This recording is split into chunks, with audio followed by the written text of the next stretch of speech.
Je sais que c'est bientôt l'heure de déjeuner. Je vois que tu as ramené un sandwich. Oui, Pourquoi? Qu'est-ce que c'est? eh ben écoute, ce sandwich, Joy, c'est exactement ce que je ne veux plus manger. OK. Non pas que j'ai décidé de me mettre au régime, mais en fait, ce sandwich, c'est un peu comme ce genre de feedback dont on ne veut plus.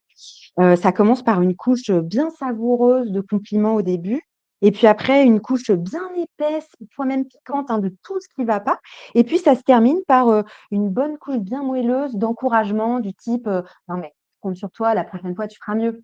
Ouais, Tu pas vois ce que très je veux dire? motivant, ouais, tout à fait. Ouais, c'est pas très motivant tout ça et pourtant, si on s'y prend correctement, le feedback, à partir du moment où il est exprimé de façon constructive, ça va permettre de développer l'engagement, de progresser et de grandir et c'est exactement ce que j'ai envie de vous proposer aujourd'hui.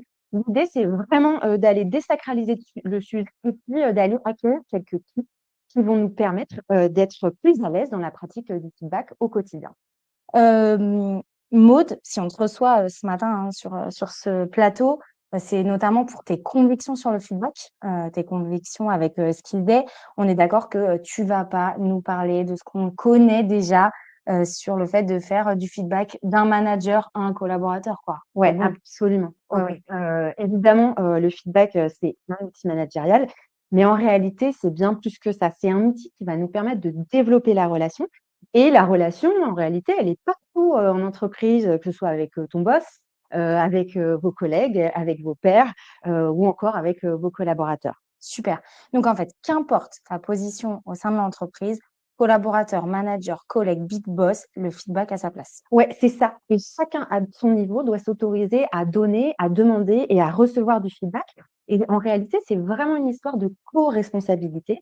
Chacun dans l'entreprise va contribuer à développer cette culture du feedback qui va nous permettre d'atteindre la haute performance. La haute performance, peut-être que la performance tout court, ça suffit déjà, non? Alors oui, la performance tout court, c'est déjà très bien et bien sûr que les entreprises qui pratiquent pas le feedback, ou en tout cas pas encore, Mmh. peuvent atteindre la performance.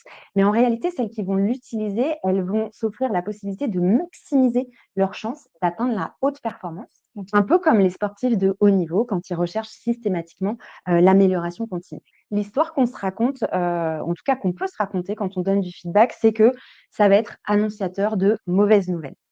Et ça, évidemment, ça va générer des émotions inconfortables. Mmh. Voilà, on a peur, que l'autre soit sur la défensive, on va avoir peur de formuler, les choses, pas de la bonne manière.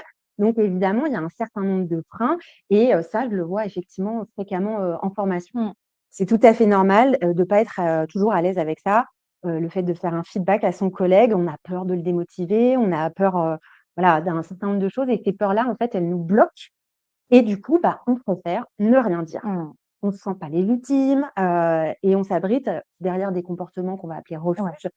Typiquement, bah, qui suis moi pour lui faire du feedback? Ou bien encore, «Ouais, mais ma collègue en fait, je la connais quand même super bien, on se connaît bien toutes les 2, je sais déjà, enfin voilà, j'ai pas Ouais, besoin pas de lui besoin de lui dire», tu dire, ouais. vois? OK. Et ça, c'est dommage Mmh. parce qu'on passe vraiment à côté d'une opportunité de pouvoir aider l'autre, à grandir. Ouais.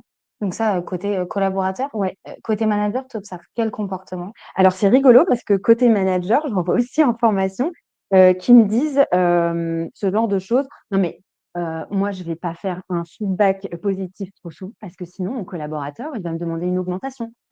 Ou bien encore j'ai, «Non mais j'en fais pas parce qu'en fait c'est normal, tu vois? Ils sont en fait c'est normal qu'ils fassent bien, ils sont payés pour ça». Sympa, Très sympa. On sympa. voit qu'il y a encore, plein de choses à faire évoluer et heureusement, il y a la formation pour Ouais, ça. comme tu dis. Du coup, bah, on préfère ne pas dire, on fuit et ça, c'est vraiment dommage parce qu'on passe à côté d'une occasion de faire grandir l'autre, Mmh. de renforcer la relation de confiance et puis, d'améliorer la performance. Et véritablement, le feedback, c'est vraiment une histoire de co-responsabilité. Si on veut encourager l'amélioration continue, bah, celui qui partage pas du feedback, en fait, il devient co-responsable des erreurs des autres. Il est complice, quoi. Ouais, c'est un peu ça, un peu comme une sorte de, non-assistance à personne en danger. Ouch, OK. Donc le décor, est posé. Tu as des bonnes nouvelles quand même dans tout ça? Ouais, j'ai des bonnes nouvelles. La bonne nouvelle, c'est que si on lève tous ces freins et qu'on fait preuve de courage pour surmonter ses peurs, bah, on va découvrir que le feedback, c'est un outil vraiment, fabuleux, qui va nous apporter un certain nombre de bénéfices. Super, alors parle-nous de ces bénéfices. Alors, premier bénéfice, le feedback, c'est un booster de motivation, un booster d'engagement. Il y a une étude qui a été réalisée dans 17 pays par un cabinet qui s'appelle More Human et cette étude, elle nous dit qu'en moyenne, une personne sur 2 déclare manquer de reconnaissance, soit au travail, soit à la maison, voire pire, dans les 2 univers. Et il y a encore une autre étude, cette fois de Gartner, qui nous dit que dans les entreprises qui pratiquent le feedback, l'engagement des collaborateurs, il augmente de 40. C'est énorme. Ouais, c'est énorme et du coup, le feedback pour ça, il est génial parce qu'il va permettre de montrer à la personne à qui on le donne que du coup, bah, on la respecte, qu'elle est importante pour nous, qu'on s'engage dans une vraie relation avec elle et qu'on souhaite vraiment la faire, grandir. Donc ça booste, ça motive. OK, donc à retenir, hein, 1er, facteur, d'engagement et de motivation. Voilà, c'est un vrai bénéfice, le feedback, enfin pour le feedback, c'est vraiment de booster l'engagement et la motivation, de ceux qui vous entourent. Yes, deuxième bénéfice, c'est un booster de confiance en soi. Ça va améliorer votre estime de soi. Quand je donne du feedback, bah, je montre à l'autre qu'il est important pour moi. J'ai envie de l'aider à progresser. Du coup, cette personne, elle se sent reconnue, ça la booste et ça, c'est vraiment une super nouvelle. Donc finalement, ce que je comprends, c'est que le feedback, il agit aussi comme un outil de communication, C'est ça. entre les personnes et donc ça réduit, cette distance, voilà, entre ceux qui le pratiquent. Ouais, complètement et en ça, le feedback est vraiment annonciateur de bonnes nouvelles. Ah, super. Je montre à l'autre, que je fais attention à lui, Mmh. je le reconnais et je lui montre que ce qu'il fait est important pour moi. Donc je t'ai exposé 2 Ouais. bénéfices, mais bien sûr, il y en a des tas d'autres. Par exemple, ça va produire, bah, plus d'innovation, ça va éviter qu'il y ait des erreurs qui se reproduisent, ça va rendre les relations beaucoup plus fluides, ça va retenir, les talents. Bref, il y en a plein en fait, plein de Super. bénéfices. Donc, plusieurs, bénéfices. On voit que c'est que, du plus et vous avez le slide, qui s'affiche, à l'écran. Donc je résume, hein.